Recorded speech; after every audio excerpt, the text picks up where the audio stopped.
আসসালামু আলাইকুম প্রিয় শিক্ষার্থী, আশা করছি আল্লাহর অশেষ রহমতে তোমরা সবাই অনেক ভালো আছো। Solve math with Wadud YouTube চ্যানেলের পক্ষ থেকে তোমাদের সকলকে স্বাগতম জানাচ্ছি। আজকে আমরা শিখব ম্যাজিক বর্গ। ম্যাজিক বর্গ শিখবো আর ম্যাজিক জানবো না, তাহলে কি হবে? অবশ্যই আমরা ম্যাজিকের মাধ্যমে ম্যাজিক বর্গটা শিখব। চলো আমরা বিষয়টা শুরু করি। এখানে আমি তোমাদেরকে 3-এর ম্যাজিক বর্গ করে দেখাবো, আর এখানে দেখাবো 5-এর, আর নিচে আমরা একটা চিত্র উঠিয়েছি, এখানে দেখাবো আমরা 4-এর। এই 3টা ম্যাজিক বর্গ আমরা শিখব। তাহলে ম্যাজিক বর্গ এখানে 3-এর আমি কয়টা ঘর নিলাম কেন, এটা একটু বুঝি। বর্গ কাকে বলে? জ্যামিতির ভাষায় বর্গ আমরা শিখে এসেছি যে চতুর্ভুজের 4টি বাহুই পরস্পর সমান ও সমান্তরাল থাকে তাকে বর্গ বলা হয়। মানে এরকমটা হবে, চারিদিকে কি হবে? সমান হবে, সেটা হচ্ছে বর্গ। তাহলে 3-এর বর্গ অর্থ হচ্ছে 3 গুণ 3। বাহু, বাহু যদি বলি আমরা, একটা বাহু বর্গের ক্ষেত্রফল কি? বাহু গুণ বাহু। সেমভাবে 3 গুণ 3, এই জন্য আমাদের এখানে কয়টা আসে? 9টা ঘর আসে, ঠিক আছে? বা অথবা 3-এর উপর যদি বর্গ করো, এটা স্কোয়ারকে বর্গ বলি, তাহলে কয়টা আসে? 9টা আসে। তাহলে এখানে আমাদের 9টা ঘর আসছে। এই 3-এর বর্গ বোঝাচ্ছে যে এই যে 9টা ঘর আসছে না, তার মানে এখানে 9টা ঘর হবে এবং 1 থেকে 9 পর্যন্ত 9টা সংখ্যা হবে। 1 থেকে 9 পর্যন্ত এই সংখ্যাটা আমরা এখানে কি করব? বসাবো। এমনভাবে বসাবো যেন আমরা এই সারি গুণ করে যোগ করে যেটা পাই, এটা যোগ করে, এই যে আমরা যদি কর্নার করে যোগ করি, এইভাবে যোগ করি, এইভাবে যোগ করি, যেভাবেই যোগ করি না কেন সেটার অ্যান্সারটা একই রকম হবে, একই থাকবে, যোগফলটা একই হবে। আর ওইটাকেই বলা হয় ম্যাজিক সংখ্যা। আর এই ম্যাজিক সংখ্যা নির্ণয় করার পদ্ধতিটাই আমরা শিখব। চলো শুরু করি। তাহলে এখানে আমরা বিষয়টা হচ্ছে 3 গুণ 3, 3টা করে ঘর থাকতেছে এবং এখানে 1 থেকে 9 পর্যন্ত আমরা সংখ্যাগুলো বসাবো। আচ্ছা, 1 থেকে 9 পর্যন্ত সংখ্যাগুলো আমি লিখে নিই এখানে, যে 1 2 3 4 5 6 7 8 9। এখানে যদি খেয়াল করো মাঝখানে কি আছে, দেখো মাঝখানে আছে 5, এদিকে 4টা, এদিকে 4টা। জাস্ট এই 5টা আমি মাঝখানে বসিয়ে দিব। এই যে মাঝখানে 5টা আমি বসিয়ে দিলাম। এরপরে যেটা করব সেটা হচ্ছে, এই যে 4টা কোণা আছে না, এই 4টা কোণাতে 4টা জোড় সংখ্যা বসিয়ে দিবা। তুমি যে কোনো জোড় সংখ্যা বসাতে পারো। আমি মনে করো যে এখানে দিলাম 2, এখানে দিলাম 4, এখানে দিলাম 6, এখানে দিলাম 8, কোনো সমস্যা নেই, যেখানে ইচ্ছে বসাতে পারো। আর এখান থেকে 5-এর ওপরে, যেহেতু উপরে বড় সংখ্যাগুলো বসিয়েছো, যেমন জোড় সংখ্যার মধ্যে এই 4 আর 2 তো কিন্তু বসাইতে পারতাম আমি, হ্যাঁ? তখন খেয়াল করতে হবে, যেহেতু বড়টা বসিয়েছি এই জন্য আমি বিজোড় সংখ্যাটা উপরে ছোটটা বসাবো। মানে কি, 5-এর উপরে সবচেয়ে ছোটটা বসালাম, 1 বসিয়ে দিলাম। তাহলে 1 বসিয়ে দিলাম। আর 5-এর নিচে তাহলে কি বলবো? সবচেয়ে বড়টা দিব। মনে করো এখান থেকে 9 দিয়ে দিলাম। তাহলে আমি এখানে 9 দিয়ে দিলাম। তাহলে দেখো সবগুলো হয়ে গেছে। থাকলো কি? এখানে থাকতেছে হচ্ছে এই যে এখন 3 বাকি আছে আর 7 বাকি আছে বিজোড় সংখ্যার মধ্যে। তাহলে যেহেতু এই দুটোতে বড় আছে, এই জন্য আমি ছোট দিব, 3 দিয়ে দিব। এখানে কত দিব? 7 দিয়ে দিব। দেখো তাহলে আমার হয়ে যাচ্ছে এটা। তাহলে বিষয়টা ভালো করে বুঝতে হবে। তোমরা মাঝখানে শুধু 5 দিবা, এটা অনেক রকমের ভাবে করা যায়। তারপরে 4 কোণে জোড় সংখ্যা দিবা। তুমি এখানে কিন্তু 2 দিতে পারতা, এখানে 4 দিতে পারতা, কোনো সমস্যা নাই। যেহেতু আমি এখানে 2 দিছি, 4 দিয়েছি, এজন্য আমি উপরেগুলোতে কি করছি? বিজোড় বসানোর সময় উপরে যেহেতু জোড় বড় বসাইছি, যে বিজোড়টা ছোট বসাইছি। জাস্ট তুমি একটু প্র্যাকটিস করলে এটা পারবা। এখন দেখি আমরা যদি যোগ করি, দেখো এই যে 8 আর 1 কত হচ্ছে? 9, 9 আর 6 কত হবে? 15। তাহলে এখানে কত পাবো আমি? 15। এখানে দেখো 8 7 8 15। এখানে দেখো 13 আর 2 কত? 15। আর গুণ করো, 5 2 আর 5 7, 7 আর 8 কত? 15। এভাবে গুণ করো, দেখো 9 আর 6 কত? 15। মানে তুমি যেভাবেই গুণ করো না কেন সেভাবে কত আসতেছে? 15 আসতেছে। এই যে আমাদের তাহলে 3-এর যে ম্যাজিক বর্গ সংখ্যা, তাহলে প্রত্যেকটা যোগ করে 15 পাচ্ছি, তখন আমি বলবো যে 3 এর ম্যাজিক বর্গ সংখ্যা হচ্ছে আমার 15। আশা করি বিষয়টা তোমরা বুঝতে পারছো।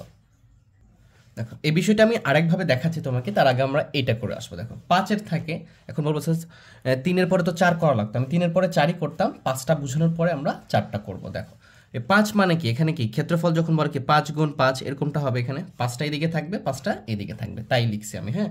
এবং এটাকে বর্গাকারে আমি পরিমাপ করে করে এঁকে দিয়েছি। মনে করো এখানে আমি 7.5 সেন্টিমিটার নিয়েছি, এদিকেও 7.5 সেন্টিমিটার, এবং প্রত্যেকটা ঘর 1.5 সেন্টিমিটার করে, হ্যাঁ? বর্গাকারে দেখাইছে, এগুলো বর্গ আকার দেখাইছে, তাহলে বিষয়টা সুন্দর দেখায়। এগুলো আমি এঁকেইছি পরিমাপ করে, ঠিক আছে? তাহলে এখানে 5 গুণ 5 মানে 25, তার মানে এখানে কয়টা ঘর থাকবে? এখানে ঘর থাকবে 25টা এবং সংখ্যা হবে 1 থেকে 25 পর্যন্ত। তাহলে এখানে সংখ্যা হবে 1 থেকে 25 পর্যন্ত। এই যে 1 থেকে 25 সংখ্যাগুলো এখানে কি করতে হবে, আমাকে ফিট করতে হবে। ফিট করে যেন আমি এইখানে মানে এখানে বসাবো, তারপর কি এই পাশে যোগ করে যেন একটা সংখ্যা যেটা পাবো সেটা মানে প্রত্যেক পাশে যোগ করে, যেমন এখানে পেলাম এই সারি এই সারি এই সারি, প্রত্যেকটা সারি কলাম এগুলো যোগ করে একই সংখ্যা পেতে মানে পাওয়া লাগবে, তাহলে ওটাকে বলবো আমরা ম্যাজিক বলবো। এটা কর্ণ আকারে গুণ করলো যেটা হবে, এইদিকে গুণ করলো ওইটা হবে। তাহলে এটা কিভাবে বসাবো আমরা খেয়াল করব, এই যে বর্গাকার যেটা আছে এই বর্গের সবচেয়ে উপরের যে লাইনটা আছে এটা খেয়াল করব, এইটার মাঝখানে যেটা থাকবে, এই দেখো এটা উপরের সবচেয়ে, এবং এখানে 5টা ঘর এঁকেছি আমি, তাহলে এখানে 2টা আর এখানে 2টা, মাঝখানে কয়টা, তাহলে এটা মাঝখান হচ্ছে, এই মাঝখানে আমি 1 বসিয়ে দিব। কত বসিয়ে দিব? 1 বসিয়ে দিব। আচ্ছা, আমি ইংরেজিতে লিখে ফেলছি, যদি বাংলাতে লিখি, আচ্ছা 1 বসিয়ে দিব, ঠিক আছে, 1 বসিয়ে দিলাম। এরপরে কি করব, এরপরে এই কোণাকুণি একটা অ্যারো চিহ্ন দিব। কোণাকুণি কি করব, একটা অ্যারো চিহ্ন বা তীর চিহ্ন দিব, ঠিক আছে। তীর চিহ্ন দিয়ে এর ডান পাশে দেখবো যে কোনো ঘর আছে কিনা, দেখো তো এটা তো উপরে চলে গেছে, এখানে কোনো ঘর আছে তো নাই তো। এর বাম পাশে দেখবো কোনো ঘর আছে, নাই তো। এর উপরে দেখবো উপরে কোনো ঘর আছে, নাই তো। এর নিচে দেখবো নিচে কোনো ঘর আছে, হ্যাঁ নিচে ঘর আছে।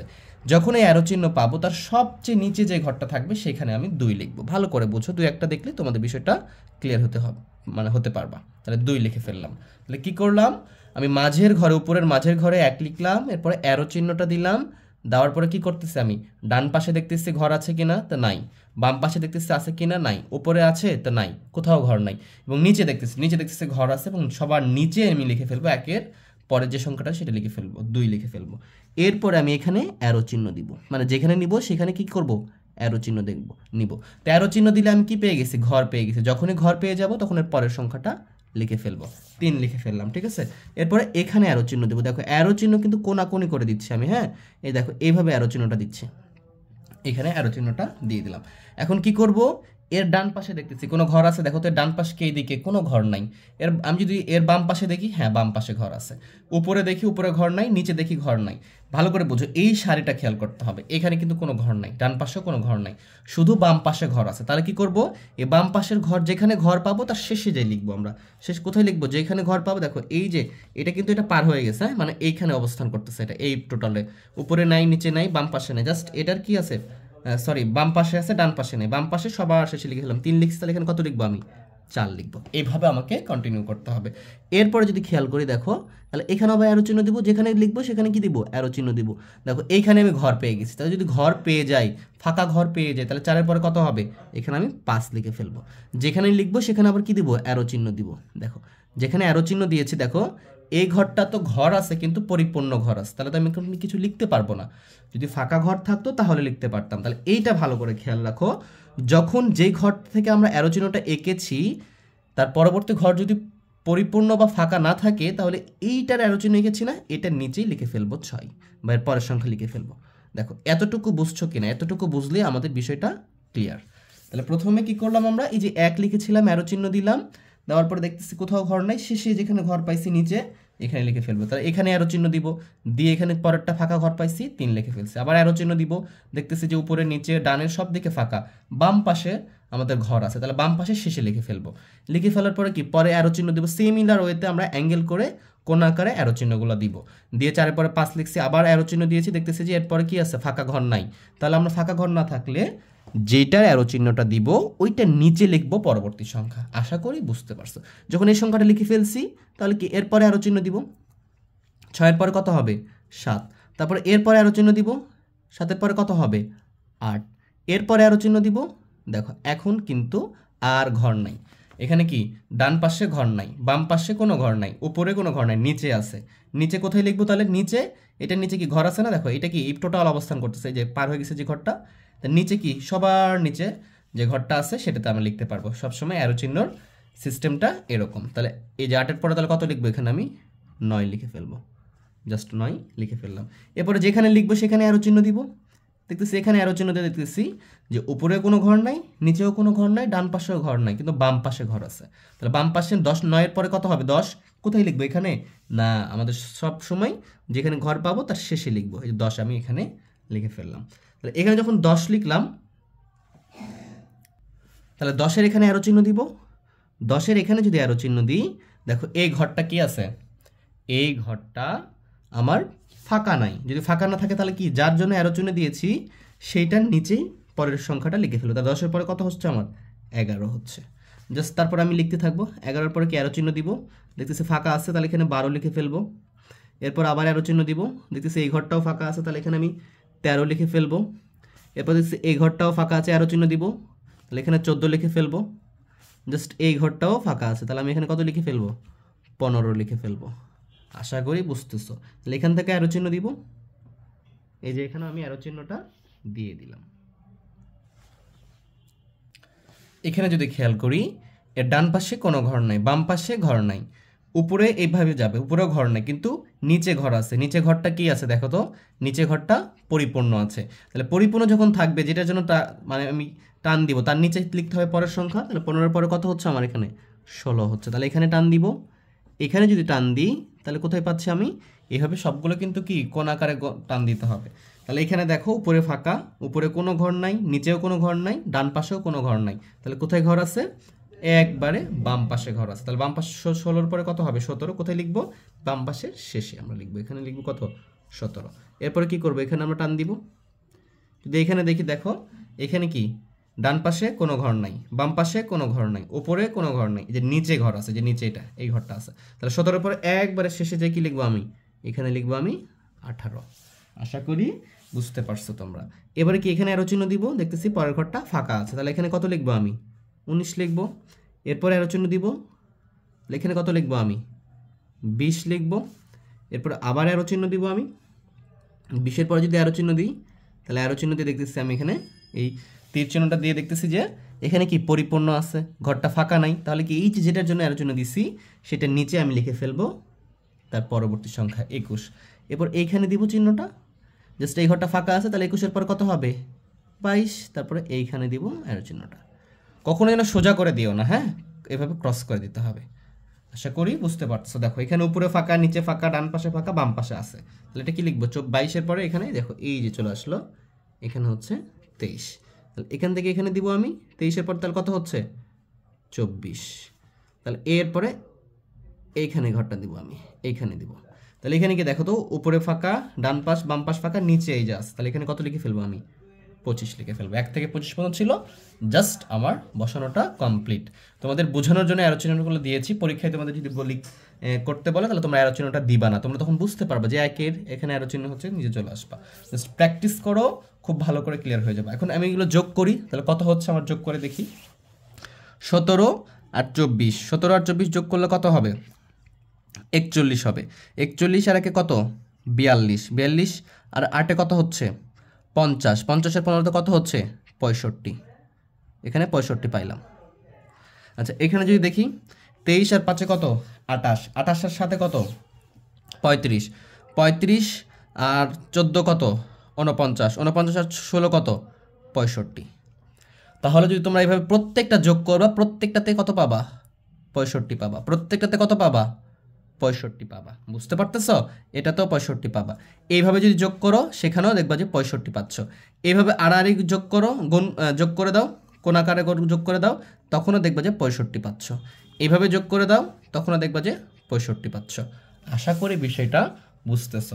এটাই হচ্ছে 5-এর ম্যাজিক বর্গ, এবং 5-এর ম্যাজিক বর্গ সংখ্যা হচ্ছে 65।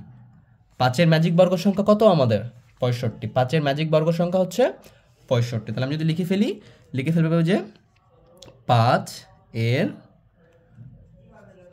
ম্যাজিক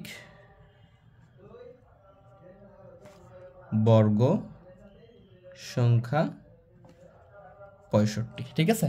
আচ্ছা যদি আমাকে বড় প্রশ্ন করে তাহলে তো আমরা এভাবে উত্তর করব, হ্যাঁ, কিন্তু আমাদের তো এমসিকিউ আসে, তাই না? তাহলে এমসিকিউ কিভাবে উত্তর করতে পারি, এইটার জন্য সূত্র হচ্ছে ম্যাজিক বর্গ সংখ্যা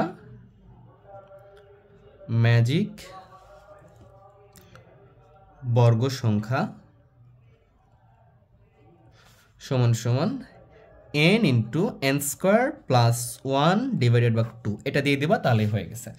যদি তোমাকে ক খতে প্রশ্ন করা ক্রিয়েটিভ কোশ্চেন বা সৃজনশীল প্রশ্ন, তাহলে তুমি এভাবে দিবা।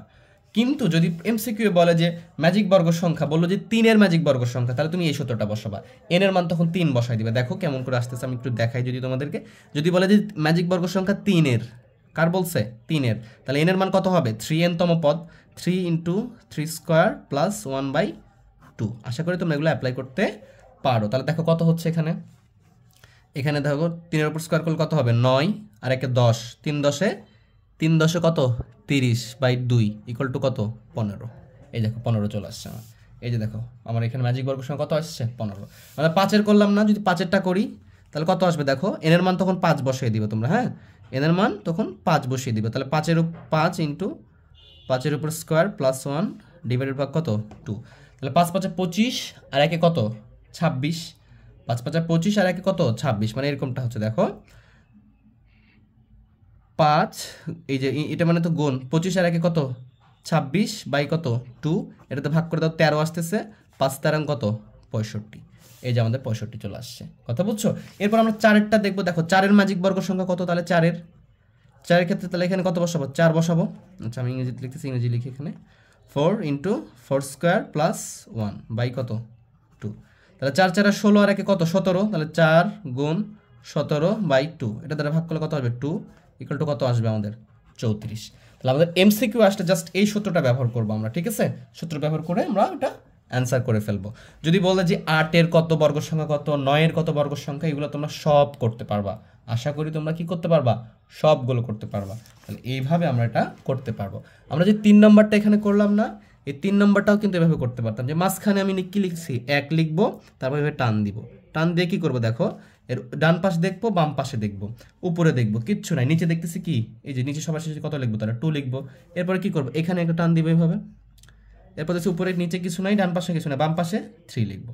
তাহলে এখানে আবার টান দিব, দেখতেছি যে এখানে কি আছে পরিপূর্ণ আছে ঘরটা, তাহলে কি এটার নিচে লিখবো 4, তারপর এখানে টান দিব 5 লিখবো, তারপর টান দিব 6 লিখবো, এটা টান দিব কত লিখবো এখানে দেখো এখানে কিচ্ছু পারতেছে না, তার মানে কি এটার নিচে 7 লিখবো, এখানে টান দিব দেখো উপরে নিচে এখানে কোথাও নাই, তাহলে কি বাম পাশে 8 লিখবো, এখানে টান দিব উপরে নিচে কিছু নাই, যে এখানে 9 লিখবো। তাহলে এইভাবে আমরা 3 5 7 9 সকলগুলো এইভাবে বর্গাকারে আমরা দেখাইতে পারবো, ঠিক আছে। আর সূত্রটা দেখাইলাম, যে 5 7-এর ম্যাজিক বর্গ সংখ্যা কীভাবে নির্ণয় করব সেটাও দেখলাম। এখন চলো আমরা 4-এর ম্যাজিক বর্গটা দেখি, 4 নাম্বারটা কীভাবে করতে পারি। এইটা কিন্তু অনেকভাবে করা যায়, ঠিক আছে। তাহলে এখানে তো 4 গুণ 4 এরকম করে বসবে, এবং এখানে 1 থেকে 16 পর্যন্ত সংখ্যা বসবে, যেহেতু এখানে 4-এর বর্গ করতেছি আমরা 16 হয়, এখান থেকে আমরা বুঝতে পারতেছি। তাহলে যদি খেয়াল করি, মনে করো এখানে 1 2 3 4 5 6 7 8 9 10 11 12 13 14 15 16 এভাবে যদি বসিয়ে দিই, এটা একটা প্রসেসে করা যাবে। কিভাবে দেখো, যে আমরা এইভাবেও করতে পারি। বিষয়টা তোমাদের বোঝার জন্য আমি লিখে নিলাম, এরকমটা থাকতো, তাই না। তাহলে আমরা এটা একটা পদ্ধতিতে করতে পারি। এই যে এরকমটা থাকতো না, দেখো 1 2 3 4 5 6, এটা কি করব আমরা, এই যে দেখো 4টা কোণে, এই 4টা কোণ বাদ দিব আমরা, এই 4টা এটা এটা এটা এগুলো কি করব বাদ দিব, মাঝখানের 4টা ঘর বাদ দিব, এখানে যেগুলো আছে না এটা বাদ দিব, মানে এটা বাদ দিব, এটা বাদ দিব, মাঝখানে 4টা বাদ দিব। তাহলে যদি এটা বাদ দিই, তাহলে এখানে কি দেখো এই ঘরটা কি গুনবো আমরা সবগুলো, এখানে 1 থাকবে, 2 লিখবো, 3 লিখবো, কিন্তু 4টা কোণ বাদ দেবো, 4 লিখবো না, 4 বাদ, 4 লিখতেছি না। তারপরে কত হবে 5 লিখলাম, 6 7, তারপরে 8 লিখলাম, 9 10 11, তারপরে 12 লিখলাম, তারপরে দেখো 13 14 15 16টা বাদ দিলাম। এটা একটা পদ্ধতি হতে পারে। যখন এটা লিখলাম না, এখন দেখো এখানে কি ছিল 16 ছিল না, এখানে 16 ছিল, জাস্ট এই 16টা একবারে বিপরীতে লিখবো। তাহলে এখানে লিখবো আমি 16, এখানে কত ছিল 1 ছিল না, এটার বিপরীতে লিখবো, এখানে 1 লিখবো, এই তো ঠিক আছে। দেখো এখানে কত ছিল, দেখো 4 ছিল না, এই 4-এর বিপরীতে এখানে 4 লিখবো। আর এখানে কত ছিল 14 যেহেতু ছিল, তাহলে এখানে 13 নম্বর ঘর, এটা এই 13টার বিপরীতে লিখবো, এখানে 13 লিখবো আমি, ঠিক আছে। আর এই যে দেখো এখানে কত ছিল 6 ছিল না, তাহলে 6-এর বিপরীতে এখানে 6 লিখবো। আর এখানে কত ছিল, যেহেতু 12, তাহলে এখানে 11 ছিল, তাহলে এখানে আমি 11 লিখবো। 9-এর পরে এখানে কত ছিল 10, 10টা আমি এখানে লিখবো। আর এই যে 10-এর এখানে ছিল কত, 8-এর আগে 7 ছিল, তাহলে 7টা আমি এখানে লিখবো। এটা একটা পদ্ধতি হতে পারে। এছাড়া তোমরা দেখো এইভাবে করলেও কিন্তু হবে। দেখো তোমরা এইভাবে কেটে দিলা, এই যে ক্রস কেটে দিলা, এই দেখো এই ক্রসটা কি করলা কেটে দিলা, দেখো এই দুইটা ক্রস কেটে দিয়ে বাকি কোনগুলো থাকলো, দেখো এই দুইটা লিখে ফেললা। তারপরে কি করলা, এটা জাস্ট এই ক্রসেরটা উল্টিয়ে লিখে ফেললাম। মনে করে দেখো 16 লিখছো, তারপরে 11 লিখছো, তারপরে 4 6 লিখছো, তারপরে 1 লিখছো, এইভাবেও হবে, বুঝতে পারছো?